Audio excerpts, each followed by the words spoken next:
I'm Charles. I do a lot of wiring. I do a lot of LS swaps. What I'm doing right now is reworking a $90 eBay wiring harness. This is like the cheapest LS swap wiring harness I can possibly get.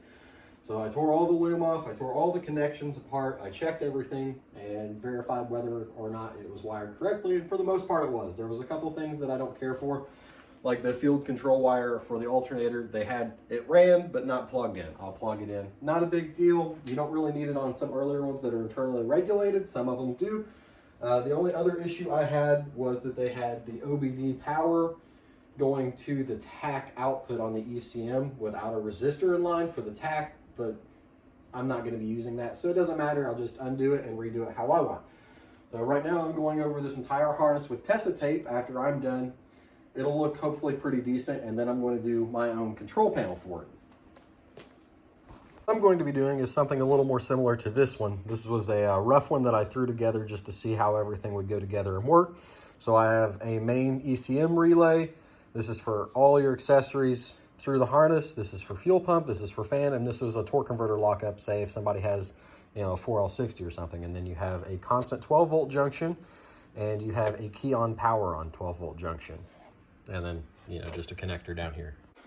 So back to the one I'm currently working on. This is more of a test run, and I'm going to use it on one of my own vehicles. I have an 88 Silverado with a LQ4 and Turbo 400 that I will be using this with, along with my control panel and a display setup that I'm kind of working on right now. And if it all goes well, I will redo it for more and I will offer them to people. So here's where I'm at.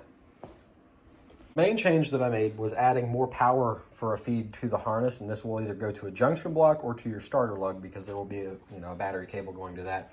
I'm using Tesa tape for the entire harness. I have woven loom and I could use it, but this stuff is a bitch. Okay, so I just finished my first roll of Tesa tape, and this is how far I made it through the harness.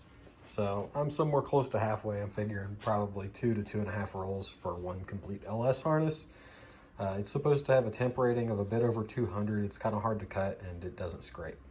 It doesn't look as pretty as the woven loom, but it looks better than the corrugated plastic to me.